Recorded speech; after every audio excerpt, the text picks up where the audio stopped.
veio a palavra do Senhor a Jonas, filho de Amitai, dizendo: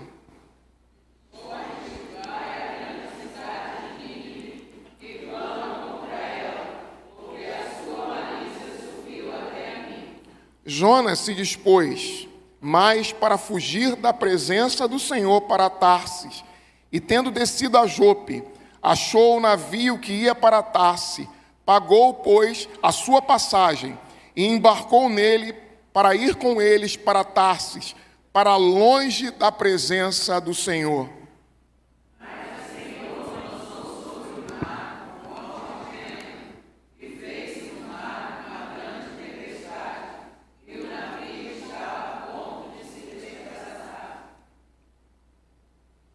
Então, os marinheiros, cheios de medo, clamavam cada um ao seu Deus e lançavam ao mar a carga que estava no navio para aliviarem do peso dela. Jonas, porém, havia descido ao porão e se deitado e dormia profundamente.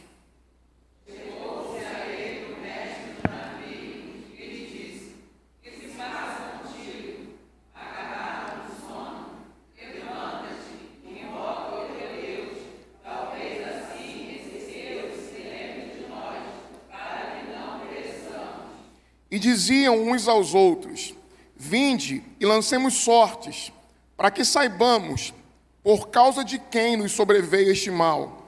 E lançaram sorte, e a sorte caiu sobre Jonas.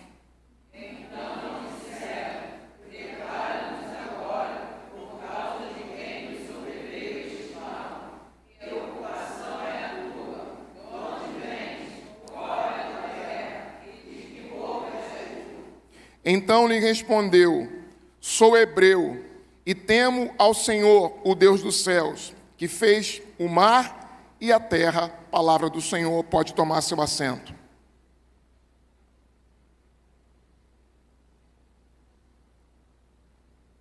Hancock é um filme de super-herói de 2018.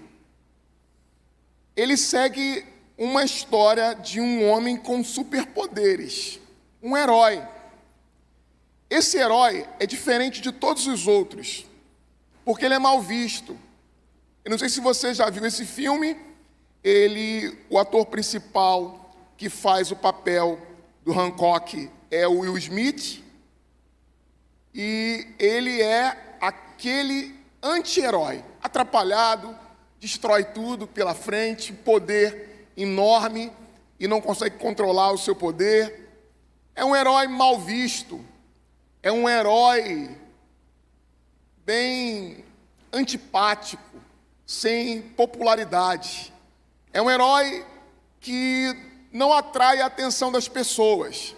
É o tipo de herói que não encanta e não desperta a atenção das pessoas de forma positiva. Pelo contrário, é um herói que precisa melhorar completamente a sua imagem diante das pessoas. Porque, ao invés de herói, ele parece um vilão. Falando em vilões, eu não sei se você conhece um outro filme que está agora no número 4, o Gru. O Gru. Você talvez não conheça, mas eu conheço, porque eu tenho um filho de 7 anos. O Gru, ele é o malvado favorito. O malvado favorito, o Gru, que é o personagem principal, ele quer ser um vilão. Ele quer ser um vilão. Mas ele é atrapalhado demais, ele não consegue ser vilão. E ele começa buscando ser um vilão, mas acaba se tornando o pai de 3 meninas. E um paizão, bobão, que cuida delas com tudo que pode. A vontade dele era ser um vilão, mas ele nunca consegue ser um vilão. Eu estou falando de tudo isso porque Jonas é o tipo de herói que parece vilão. Jonas é o tipo de herói que não atrai simpatia de ninguém. Jonas é essa pessoa, esse profeta de Deus. profetas normalmente são tratados por nós como heróis. Aliás, para a gente entender o que os profetas fazem, a gente precisa entender que o profeta de Deus é alguém chamado por Deus para trazer uma mensagem que não é sua. A mensagem é de Deus. A mensagem não é domesticada ou não pode ser alterada por quem vai transmiti-la. O profeta só tem uma função, que é cumprir plenamente a sua função de ser a boca de Deus. Nós, quando olhamos para o profeta, pensamos sempre naquele que prediz o futuro. Então, para a maioria de nós, quem é o profeta? Aquele que prediz o futuro. Para alguns, o profeta é aquele que possui um conhecimento de coisas ocultas, ou seja, aquele que revela coisas que as pessoas não conhecem. Também esse é o profeta. Então, nós dividimos a classe dos profetas em os que conhecem o futuro, os que conhecem coisas que ninguém sabe, e também entre os profetas está aquele que confronta. O profeta é aquele que traz uma mensagem que ninguém tem coragem de trazer. E é muito mais nessa pegada ou dentro dessa perspectiva que Jonas é um profeta de Deus. Veja que profetas, eles não têm alternativa de dizer para Deus que não desejam transmitir a palavra. Simplesmente, eles precisam cumprir o chamado que foi dado por Deus. Profetas não dizem assim: ah, Senhor, eu não posso e eu não vou falar porque sou de língua pesada. Deus vai e diz, como disse para Moisés: você tem a língua pesada, você não sabe falar, então Arão vai ser a sua boca. Jeremias diz para Deus: ah, Senhor, eu não posso ser profeta porque eu não passo de uma criança. E Deus diz: não digas que você é uma criança, porque eu hei de usar você para falar em meu nome. Ezequiel sabe que aqueles a quem ele vai dirigir a sua palavra não ouvirão. Ezequiel sabe disso, porque o próprio Deus disse para ele: olha, você vai pregar, eles não vão te ouvir, eles não vão te responder, mas não cabe a você convencê-los, cabe a você apenas cumprir o papel de anunciar, quer ouçam, quer não ouçam. Você é apenas uma boca, você é apenas um profeta. E o profeta, ele não tem alternativa a não ser cumprir a palavra de Deus. Por isso que o profeta é muito visto como um herói, alguém supra-humano, alguém com qualidades excepcionais, alguém com uma capacidade espiritual e um discernimento espiritual fora do comum. É assim que nós vemos os profetas. Os profetas são aqueles que gozam, ao nosso olhar, de uma intimidade especial com Deus, porque o profeta fala com Deus. Se ele prevê o futuro, é porque Deus o mostrou. Se ele fala de coisas ocultas, é porque Deus o revelou. Se ele denuncia o pecado e a maldade, é porque Deus antes falou com ele. Então, é mais comum e mais do que natural que nós vejamos os profetas como pessoas excepcionais, como heróis. E é por isso que eu comecei a falar sobre esse herói, que é Jonas, porque não é o tipo de herói que se encaixa bem dentro dessa perspectiva. Por que não se encaixa bem nessa perspectiva? O texto diz para nós, logo no início, que Deus falou a Jonas, e isso é uma característica desse livro. Você vai ver isso acontecer por 3 vezes. Versículo 1 diz: veio a palavra do Senhor a... Veio a palavra do Senhor a... Essa é a primeira questão. Esse jeito de falar é uma forma fixa do Antigo Testamento, quando dirige-se a profetas. Veio então a palavra do Senhor a Jonas. Esse é o jeito de Deus falar com seus profetas. Veja que com Jeremias, diz algo muito parecido no capítulo 28, versículo 12 de Jeremias. Capítulo 28, versículo 12 de Jeremias diz assim: veio esta palavra do Senhor dizendo. E aí Deus começa a falar com Jeremias. Em Oséias 1, diz a palavra do Senhor que foi dirigida a Oséias. Em Joel, capítulo 1, versículo 1 diz, palavra do Senhor que foi dirigida a Joel. E isso coloca-se diante do profeta uma alternativa. Ele ouve a palavra do Senhor, e ele escuta a palavra do Senhor, e ele responde a palavra do Senhor, responde obedecendo ou responde desobedecendo. Se obedece, então ele tem como resultado imediato dessa obediência a bênção de Deus. Se ele desobedece, ele tem também o juízo de Deus como consequência imediata.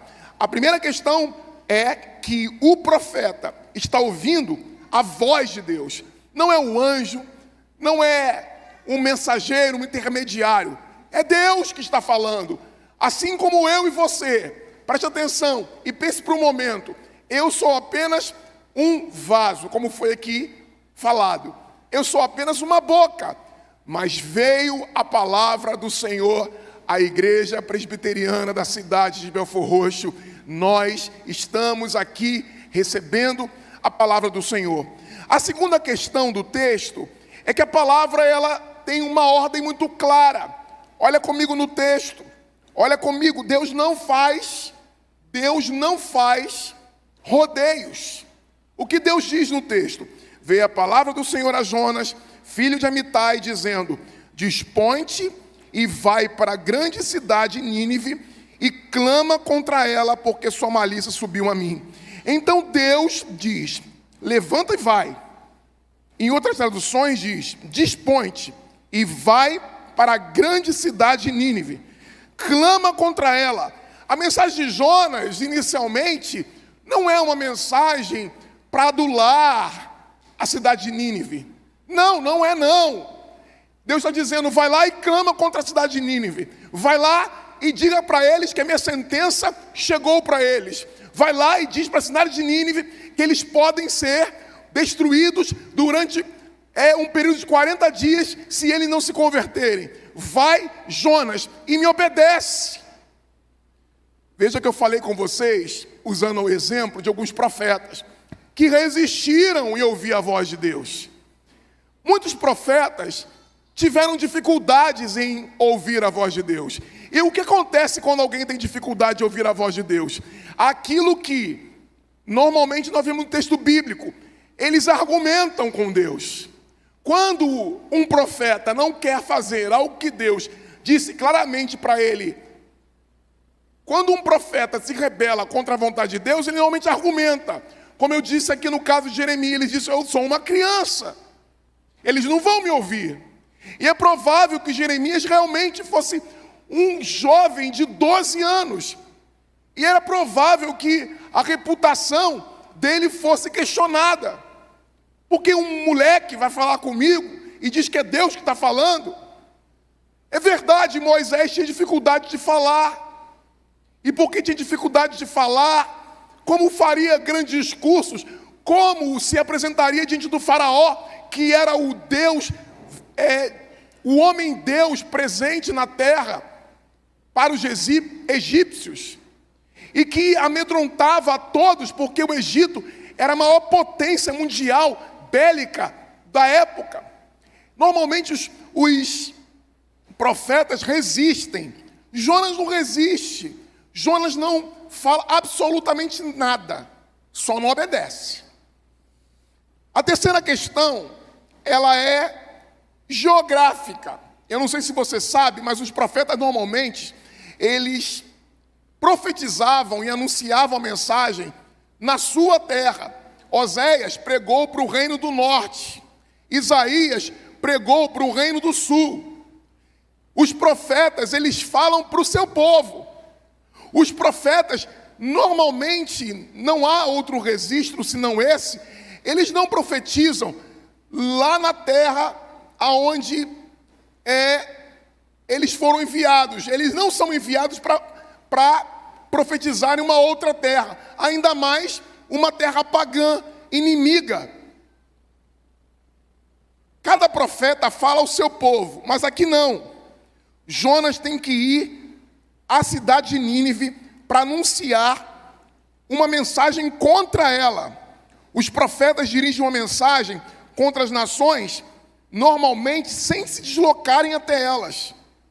E aqui, o que acontece é que Jonas tem que sair da cidade onde ele está e ir até a cidade de Nínive e tem que anunciar o que Deus tem para dizer para Nínive, que não é uma mensagem boa, porque não é uma mensagem de paz, é uma mensagem de juízo.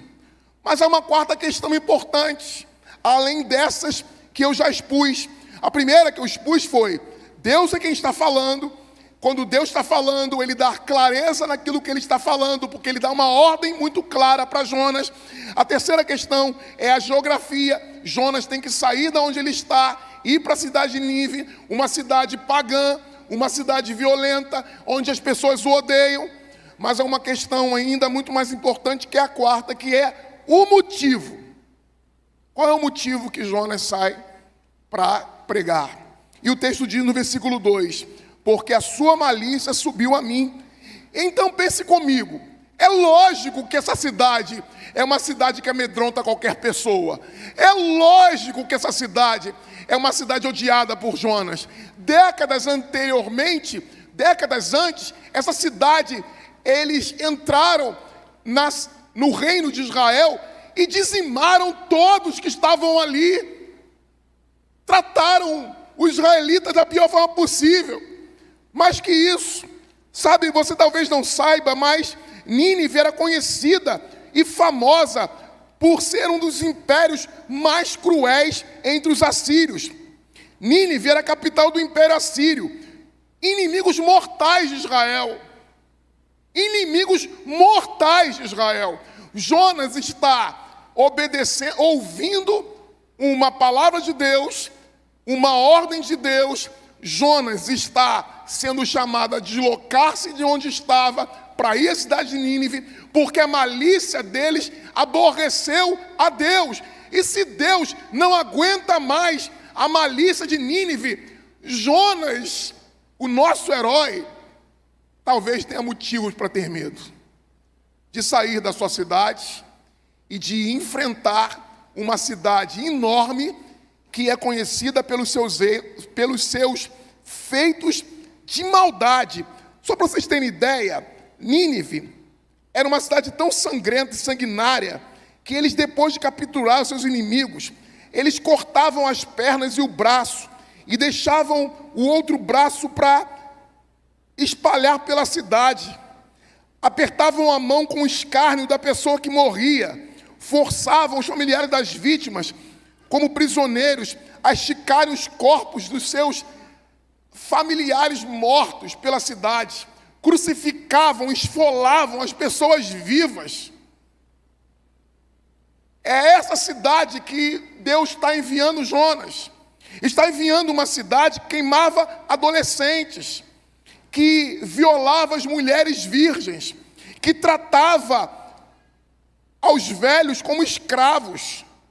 O Império Assírio cobrava impostos pesadíssimos de Israel, tratava todos os israelitas como seres de segunda classe.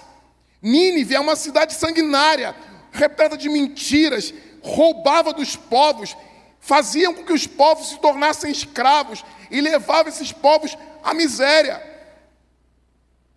A mentalidade de todo israelita naquele momento era: o amor de Deus é imenso, o amor de Deus é enorme, mas é apenas para Israel, é apenas para a nação eleita, é apenas para o povo da aliança. E passava pela cabeça e pelo coração dos israelitas, inclusive de Jonas, que todo israelita era amado por Deus por ser povo eleito, mas que deveria odiar os seus inimigos, deveria odiar as nações estrangeiras. Isso incluía Nínive. Eles deveriam ser destruídos, eles deveriam ser mortos, eles deveriam pagar o preço de serem maus. Eles deveriam agonizar até o fim. Essa era a mentalidade justa do religioso e o nosso herói Jonas. Mas Deus diz claramente no versículo 3, que é o versículo que nós estamos aqui. Olha, vamos lá. Jonas se dispôs. Qual é a disposição de Jonas? Jonas se dispõe a fugir da presença do Senhor.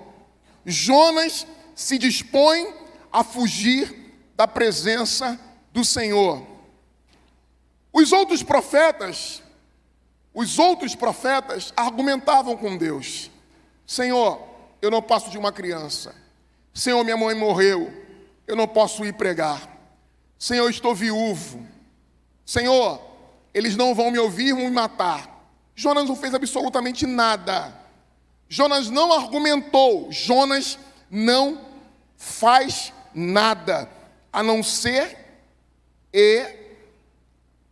fazer o oposto. Ele não protesta, ele não reclama, ele não argumenta, ele não tem pretexto algum, ele não profere uma palavra. Jonas se coloca de pé e parece, quando você não lê o restante do texto, que Jonas vai obedecer. Veja que o texto começa, olha, Jonas se dispôs.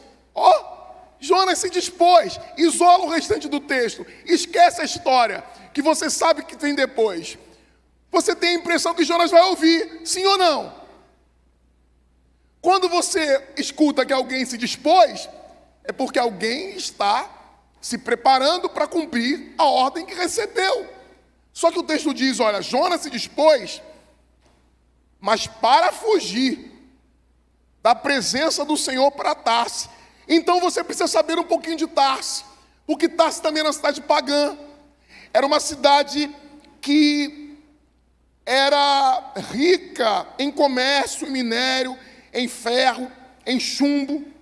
Era uma cidade pagã, tinha um porto onde havia prostituição, onde havia mistura de muita gente, marinheiros de todo mundo inteiro, onde culturas e religiões afloravam ali. Não era o tipo de lugar e ambiente religioso adequado para um profeta de Deus.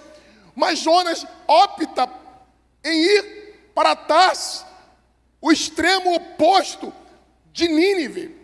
É como se Deus dissesse para Jonas, vai para o sul. E Jonas vai para o norte. É como se Deus dissesse para Jonas, Jonas, você vai pregar no Nordeste, no Rio Grande do Norte. E Jonas fala, não vou para o Rio Grande do Sul. Vou para o Rio Grande do Sul. Com esse pessoal do Nordeste eu não quero papo, eu quero saber do pessoal do Sul. Jonas está saindo, mas na direção oposta. Jonas está obedecendo a si mesmo, obedecendo às suas impressões. E o pior de tudo, Jonas tem um argumento que por vezes é o argumento que nós usamos para desobedecer a Deus. Olha como pode o homem e o ser humano ser assim. Mas o que Jonas está fazendo é uma desobediência e uma obediência impiedosa, uma desobediência que usa o mandamento do Senhor para desobedecer o Senhor. É isso mesmo que eu estou falando. Ele usa o mandamento do Senhor para desobedecer o Senhor. Eu explico para você. Em Josué, capítulo 23, põe para mim. Josué, capítulo 23, versículo 4 e 8, diz assim, vede aqui, quando eles entram na terra da provisão, o que Deus diz para eles? Vede aqui, que vos fiz cair em sorte, as vossas tribos, essas nações que restam, juntamente com todas as nações que tem eliminado, uma e outras, desde o Jordão até o Mar Grande, para o pôr do sol. O Senhor vosso Deus as afastará de vós, e as expulsará da vossa presença, e vós possuireis a sua terra, como o Senhor vosso Deus vos prometeu. Esforçai-vos, pois, muito para guardardes e cumprir de tudo quanto está escrito na lei de Moisés, para que dela não vos aparte, nem para a direita, nem para a esquerda, para que para que não vos mistureis com estas nações que restaram entre vós, não façais menção dos nomes de seus deuses, nem por eles façais jurar, nem sirvais, nem adoreis, mas o Senhor vosso Deus vos apegareis, como fizeste até o dia de hoje. Jonas tem uma boa desculpa para não cumprir a ordem de Deus, e a boa desculpa de Jonas para não cumprir a ordem de Deus é usar a própria palavra de Deus contra ele. Olha a sutileza de Jonas, porque Deus disse para eles não se misturarem dentro de um contexto de não serem assimilados por uma cultura pagã. Deus está dizendo para os israelitas que chegam na terra da promessa: olha, vocês estão entrando numa terra que é estranha a vocês, gente que odeia vocês, então vocês precisam manter a sua identidade, vocês não podem submeter-se a eles e nem podem se tornar escravos deles, vocês não podem ceder à influência deles, adorar os deuses que eles adoram, fazer e ter prática que eles têm. Vocês têm que manter a pureza de vocês. E isso se aplica também a nós. Deus nos colocou nesse mundo para que nós não venhamos a ceder à influência do mundo, não nos tornarmos presas do mundo, não nos tornarmos escravos do pecado e do mundo. Mas Deus não disse para nós que nós estamos vedados ou alienados de transmitir a mensagem ao mundo. Amém? Deus nos disse, não sejam assimilados, não se tornem como eles. Mas Deus não disse, os odeiem, Deus não disse, os amaldiçoem, Deus não disse para nós, não os queiram bem, façam tudo para que eles morram, porque eles não cumprem, não fazem aquilo que eu ordeno. Deus não disse isso para Jonas. Mas Jonas se dispôs a ir para o lugar oposto. Mas olha o que Deus diz, e o que a palavra diz. E eu quero, a partir de agora, trazer de forma muito prática para você as consequências da ação de Jonas. E a primeira consequência da ação de Jonas é: o herói foge de Deus. O herói foge de Deus. O profeta foge de Deus. Versículo 3 diz assim: mais uma vez, Jonas se dispôs para fugir. Fugir. Jonas está fugindo da presença do Senhor. Jonas está fugindo da presença de Deus. E todas as vezes que o homem foge da presença de Deus, há consequências, mesmo que seja um profeta de Deus. Todas as vezes que nós insistimos em desobedecer a Deus, Deus manda para Nínive, Jonas vai para Tarsis. Deus está dando uma ordem clara. Deus está dizendo: Jonas, cumpra o meu mandato, faça o que eu estou indicando para você. Jonas não faz, Jonas foge. E fugir de Deus traz consequências para Jonas, como também para nós. Jonas, o herói fujão, quer fugir não apenas para não cumprir a missão de Deus, ele quer fugir de Deus. Ele esqueceu do que a Bíblia diz. Ele esqueceu do que diz o Salmo 139. Para onde me ausentarei do teu espírito? Para onde fugirei da tua face? Se suba aos céus, lá estás. Se faço a minha cama o mais profundo abismo, lá estás também. Se tomo as asas da alvorada e me detenho nos confins dos mares, ainda lá me haverá de guiar a sua mão. Deus vai estar aonde você for. Não adianta fugir de Deus. Jonas vai em direção oposta à ordem de Deus. Nós estamos, por vezes, agindo como o nosso herói. Nós estamos tentando driblar a ordem de Deus, usando argumentos para invalidar e para tornar real. Olha, talvez eu não tenha entendido. Olha, talvez eu não tenha dito isso. Olha, talvez não seja essa a vontade de Deus. Eu vou orar um pouco mais para eu tentar compreender o que Deus está dizendo. Deus está dizendo claramente: faça isto, vá para este lugar. É para Nínive que você tem que ir. Deus está dizendo para você e para mim, e nos dando uma direção muito clara. Não há motivos para nós argumentarmos com Deus. Não adianta tentar fugir de Deus, porque fugir de Deus gera a segunda realidade que eu quero compartilhar com você. Fugir de Deus faz e gera a tempestade. A tempestade é causada pela fuga de Jonas. Porque Jonas fugiu, porque você foge, porque você se afasta de Deus. E o texto diz, Jonas fugiu da presença de Deus. Não foi só de obedecer a Deus. Jonas queria estar no lugar onde Deus não pudesse tocá-lo. Jonas tem todo um plano na sua cabeça. Eu vou para o fim do mundo. E lá no fim do mundo, Deus não vai estar lá. Quando Jonas chega em Tarsis, Deus já está lá. Onde quer que você vá, Deus vai estar lá. Onde quer que você se encontre, Deus vai estar. Não adianta fugir de Deus. Fugir de Deus é loucura, é insensatez. Não adianta tentar fugir da vontade de Deus.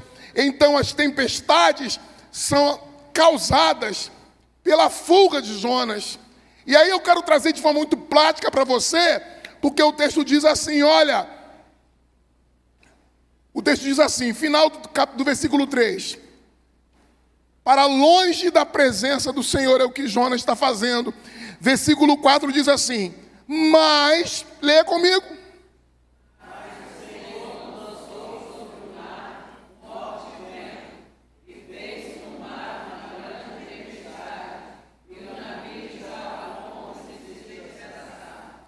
Isso. E aí eu quero dizer para você uma coisa. Jonas fugiu de Deus. Não fuja de Deus, porque fugir de Deus traz consequências para a sua vida. Fugir de Deus gera tempestade. A tempestade é causada pela fuga de Jonas. Deus, diz o texto, lançou sobre o mar a tempestade. Você tenta fugir de Deus e a única coisa que você consegue é encontrar-se com Deus no meio da tempestade. A tempestade é gerada pela nossa fuga, pela nossa tentativa de fazer um caminho que não é o caminho que Deus escolheu. Todas as vezes que nós queremos traçar a nossa própria história sem Deus, sem que Ele intervenha na nossa vida, todas as vezes que queremos isolar Deus, que queremos banir Deus, que queremos afastar de Deus, que temos ódio de Deus, ainda assim nos encontramos com Ele, porque Ele faz a tempestade chegar. Porque a tempestade é gerada exatamente por causa da nossa fuga. Nós existimos por causa do próprio Deus nos ter criado. O Deus que nos criou para si. O Deus que criou o mundo, os céus e a terra, criou-nos como parte de tudo isso. Nos colocou no lugar de honra.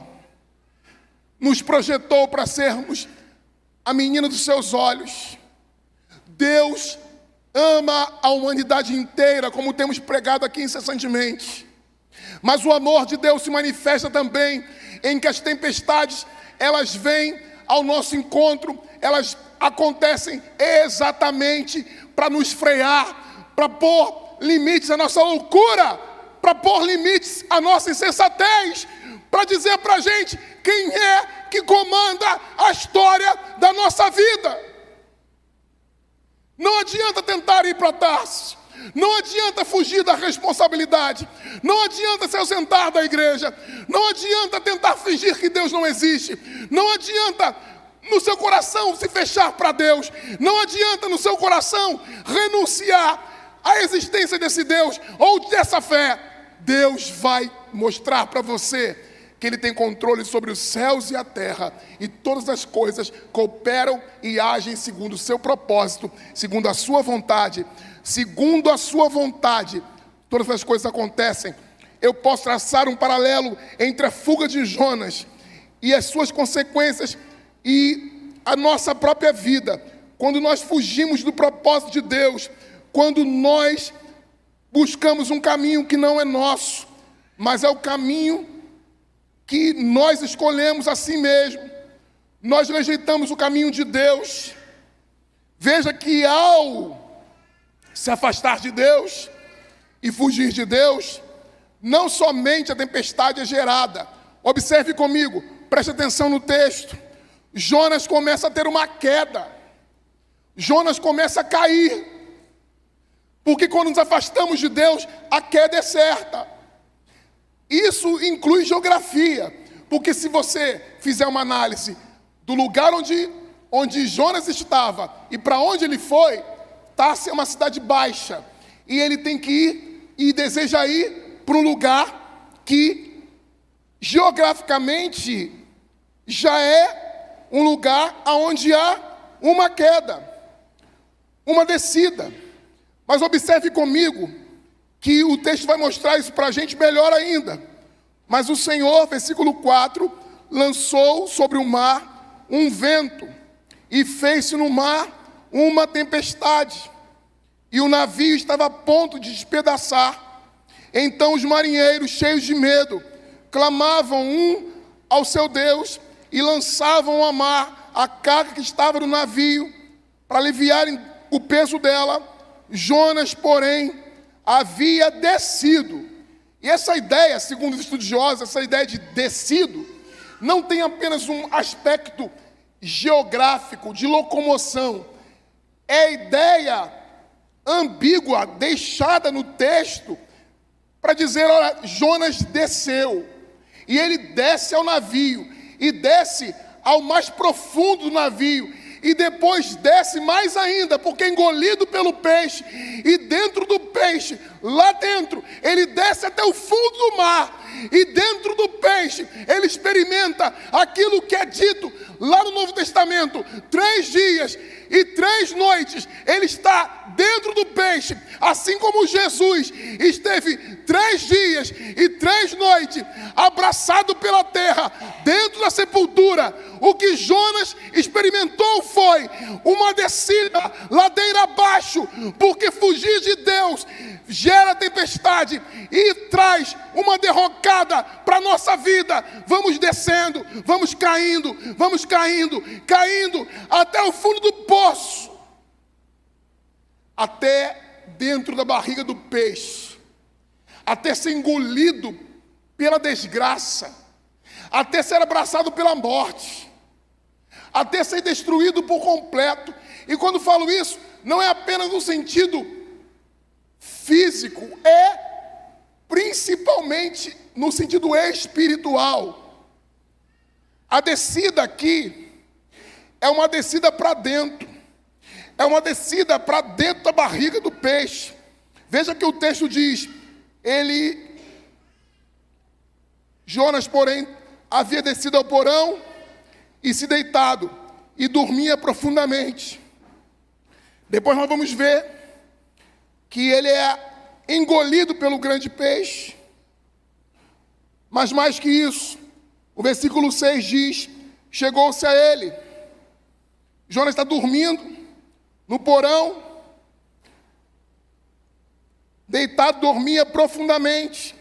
Versículo 6, chegou-se a ele o mestre do navio e lhe disse, que passa contigo? Agarrado no sono, levanta-te e invoca o teu Deus. Talvez assim esse Deus se lembre de nós, para que não pereçamos. Eu não sei se você percebe aqui, mas o herói Jonas está agora sendo admoestado pelos vilões.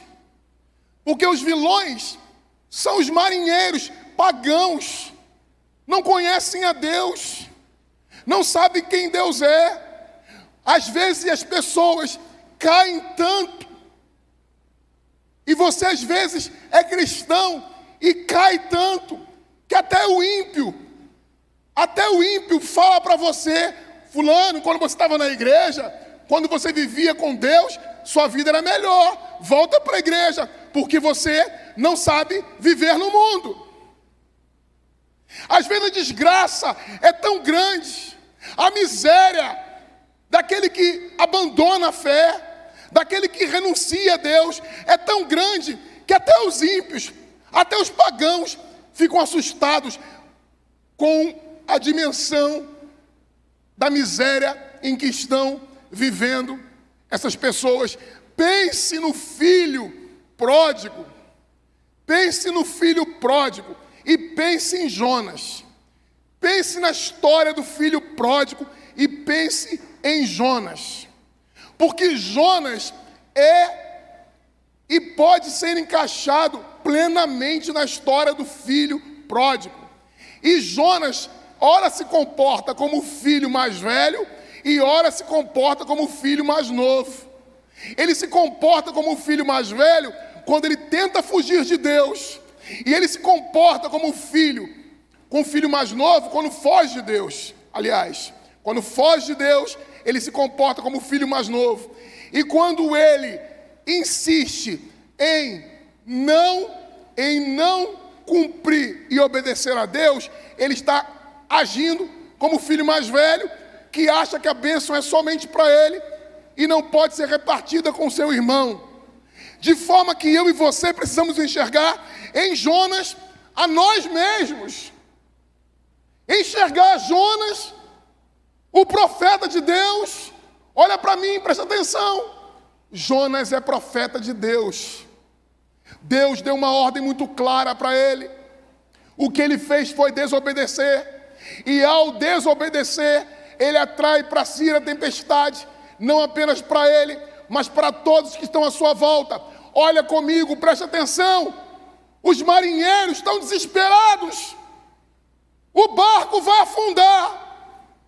E nisto mostra a descida de Jonas, porque o barco está pronto a afundar. E ele é a causa de o barco afundar. Veja que tudo está sendo escrito no texto para dizer: você, Jonas, está em tanta desgraça que o barco vai afundar e você vai afundar junto.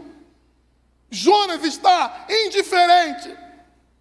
Lembre da história que Jesus está dentro do barco. Lembram? E Jesus está dentro do barco e Jesus está dormindo. É completamente diferente aqui. O sono de Jesus é o sono do justo. O sono de Jonas é o sono da impiedade. É o sono da indiferença. É o sono de quem sabe que a desgraça está o perseguindo.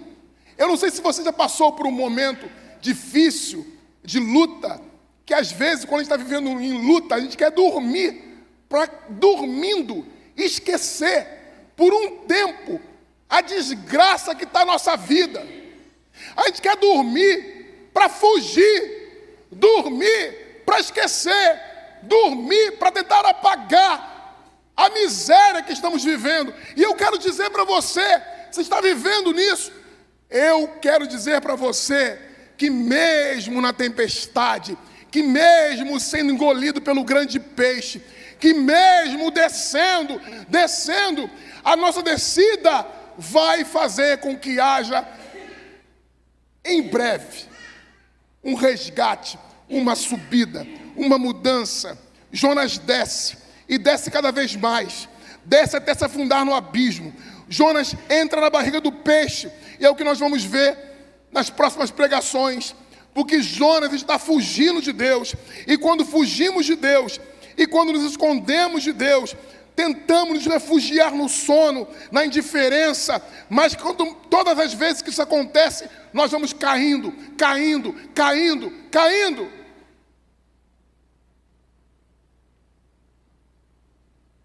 Talvez você não perceba, talvez você não tenha dimensão de que a sua desobediência produz isso, de que a nossa desobediência produz isso.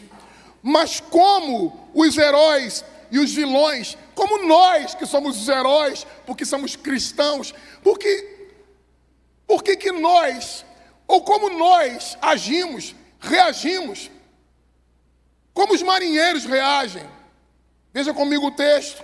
O texto diz que os marinheiros é que acordam Jonas.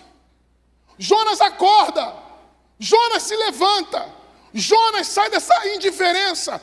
Jonas, Jonas, ouça!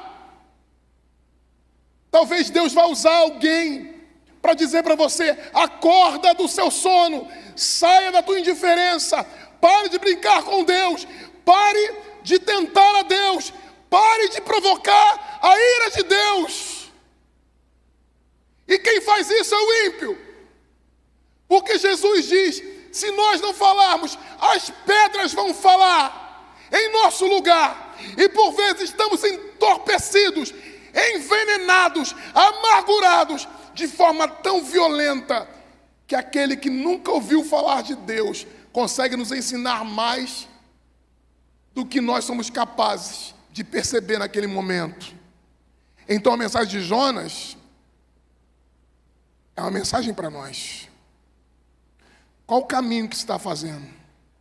Qual o caminho que você está tomando? A reação daquela tripulação é: acordem Jonas, manda ele orar, manda ele buscar o seu Deus. Talvez ele se lembre, talvez ele reaja e nos abençoe. Veja que o texto diz o seguinte: quando eles lançam sorte, a sorte cai sobre quem? Gente, é tudo perfeito. Vamos descobrir quem é o azarão aqui. Vamos descobrir quem é o azarão aqui. Quem está bichado aqui? Quem é que está trazendo desgraça para aqui? Quem trouxe desgraça para esse lugar? Vamos lançar sorte. Vamos descobrir. A sorte cai sobre Jonas. Jonas poderia tentar dizer: não, não é comigo não. O que Jonas diz? O que Jonas diz? Então lhe disseram: declara-nos agora, por causa de quem nos sobreveio o mal. Que ocupação é tua? De onde vens? Qual a tua terra? De que povo és? E você vai perceber nos versículos em seguinte que Jonas diz: fui eu sou a causa da desgraça. Talvez você não tenha coragem como Jonas teve. E aqui começa uma mudança em Jonas, porque ele começa a perceber que a desgraça da família toda é a rebeldia dele. E ele pede: me jogue no mar, ou seja, me jogue mais fundo, na miséria. Mas Deus é misericordioso de tal forma que mesmo quando parece que tudo vai redundar em desgraça, o que Deus faz é mudar todo o quadro em nosso favor. A tempestade não leva os marinheiros para a fuga da realidade, mas leva a uma ação, leva a uma ação de transformação.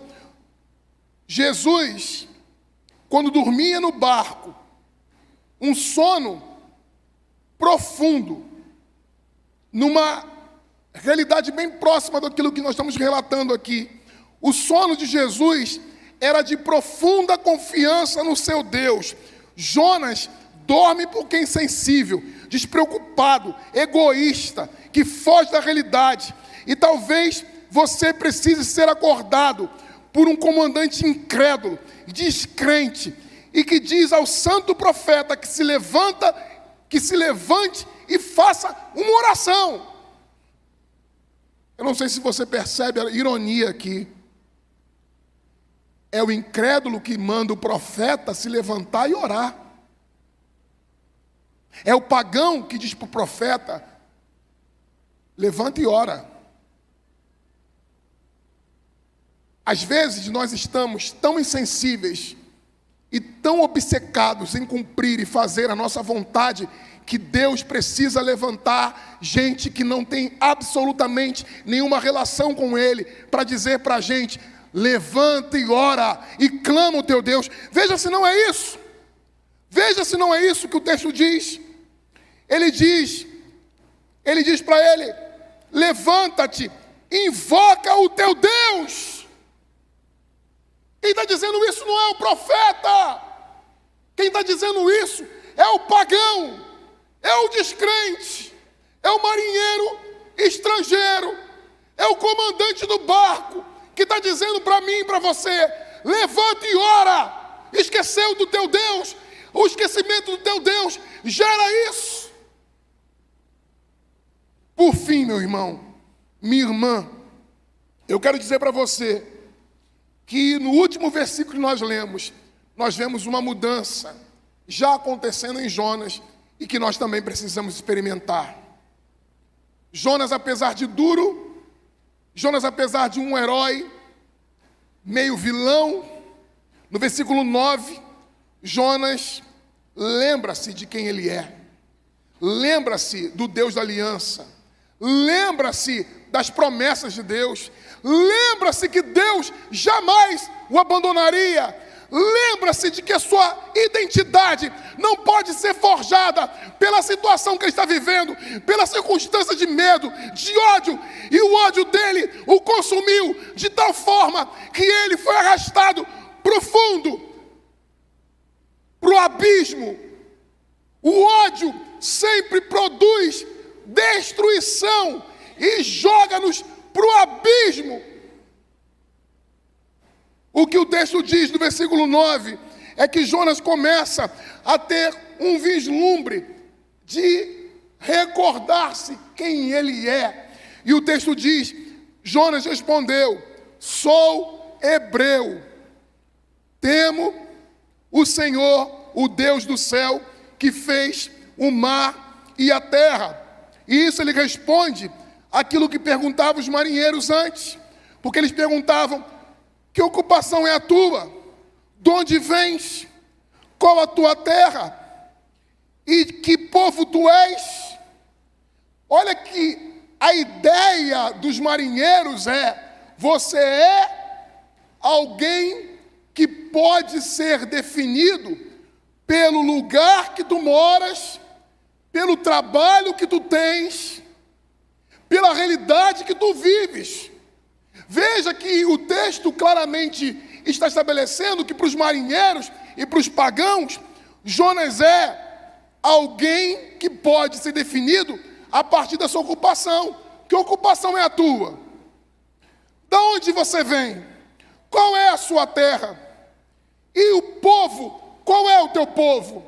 A sociedade que nós vivemos nos trata da mesma forma, que é identificar-nos a partir do nosso trabalho, a partir de onde nós moramos, a partir do povo que nós pertencemos, a partir das coisas que nós fazemos. E aí claramente eu percebo o quê?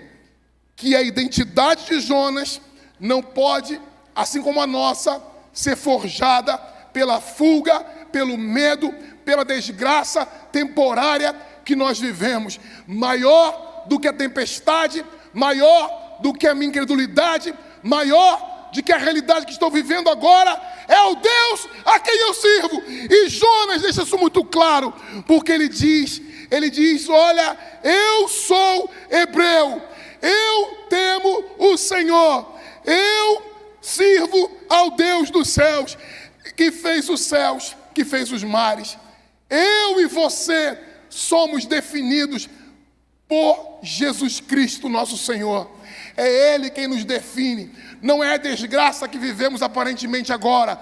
Não é a queda que tivemos no passado. Não são as experiências amargas que nós vivemos aqui. Não é e não se trata das realidades sombrias que estamos enfrentando. Não são essas realidades que nos definem. Não é a nossa ocupação, não é o nosso trabalho, não é onde nós moramos, não é aquilo que nós temos na conta bancária que diz o que nós somos. Nós somos filhos do Deus Altíssimo. Nós fomos lavados pelo sangue de Cristo. Nós fomos justificados e estamos justificados até o fim. O Senhor nos escolheu antes da fundação do mundo. O Senhor nos amou, nos limpou e vai nos glorificar na eternidade para todo sempre, porque Ele é Deus fiel. Então não é a nossa ocupação, não é o lugar que nós viemos, não é o dinheiro que nós temos que define quem nós somos. Nós somos o que somos pela graça de Deus. É o que Paulo diz: sou o que sou por causa da graça de Deus. A graça de Deus é que define quem nós somos. Quem nós somos não é definido pela desgraça que estamos vivendo. A desgraça que nós estamos vivendo, a tempestade que nós estamos enfrentando, as lutas que nós estamos passando, elas não dizem nada a respeito de nós, mas dizem a respeito do nosso Deus, que é fiel para nos socorrer, para ir ao nosso socorro, para ir em nossa direção. Deus vem sempre em nossa direção. Nós jamais ficaremos sem respostas. Nós não somos a nossa desgraça. Nós não estamos e não somos definidos pelo nosso pecado. A nossa culpa, a nossa mancha, ela não define quem nós somos. Quem nós somos se definiu na cruz do Calvário. Quem nós somos está definido no fato que a cruz está vazia. Ele nos amou. Ele nos ama. O amor de Deus não muda. Ele não vai mudar com você. A tempestade pode sim chegar. Quando nós fugimos de Deus, causamos a tempestade. Mas até a tempestade cumpre um propósito específico, que é nos trazer de volta para Ele. Jonas queria fugir da presença de Deus. E Deus mandou uma tempestade. Ele queria fugir da presença de Deus. E Deus mandou uma tempestade. Olha para mim, eu estou encerrando. Mas olha para mim, presta atenção no que eu vou dizer para você. Não é o diabo que manda a tempestade. Não é Satanás que manda a tempestade. É Deus que manda a tempestade. Deus manda a tempestade para nos frear, para nos pôr limites, para dizer para nós quem controla tudo. Ele impõe a tempestade quando nós dizemos, eu vou para Tarse, ao invés de ir para Nínive. Deus não vai não, porque eu é que dou a última palavra. Então Deus manda a tempestade, porque a tempestade não é para nos destruir. A tempestade não é para nos matar. A tempestade não é para nos acabar com a gente. A tempestade é para nos levar de volta para Deus. Volta, Israel, para o Senhor, porque pelos teus pecados tem caído. A tempestade, ela vem, ela chega para nos sacudir, para nos tirar do sono, para nos acordar, para dizer para a gente, volta, volta, volta. E nós voltamos. Porque tempestades passam, mas o amor de Deus jamais. Tempestades passam, tempestades vêm e vão, mas o amor de Deus jamais. O amor de Deus jamais. Senhor, em nome de Jesus, obrigado, Pai, porque estamos aqui para adorar e bendizer o teu nome. Nós não somos nada, mas ainda assim nos atrevemos a estar na tua presença. Por causa do sangue de Cristo, o caminho foi aberto e nós estamos aqui porque o Senhor nos ama. Senhor, as tempestades irão passar e nós cremos e te pedimos que até que elas passem, que o Senhor esteja conosco. Quando a tempestade chegar, esteja conosco. Nós sabemos que muitas tempestades são provocadas pelo nosso pecado. Algumas tempestades não tem porquê. Simplesmente a tempestade chega. Nós não temos explicações para aquela tempestade que chega sem motivos. E às vezes ficamos com o nosso coração como de Jó, nos perguntando por que a tempestade chegou. Mas a única certeza, Senhor, que nós temos, e fortalece isso no nosso coração, que seja qual for o motivo da tempestade, ainda que não seja o nosso pecado, que seja simplesmente a vida nos varrendo, o Senhor vai estar conosco. O Senhor vai estar ao nosso lado. O Senhor vai permitir a tribulação, a tempestade, mas se tiver que nos tirar de dentro da boca do peixe, o Senhor vai fazer, porque o Senhor é fiel. E nós te louvamos por isso. No nome de Jesus. Amém.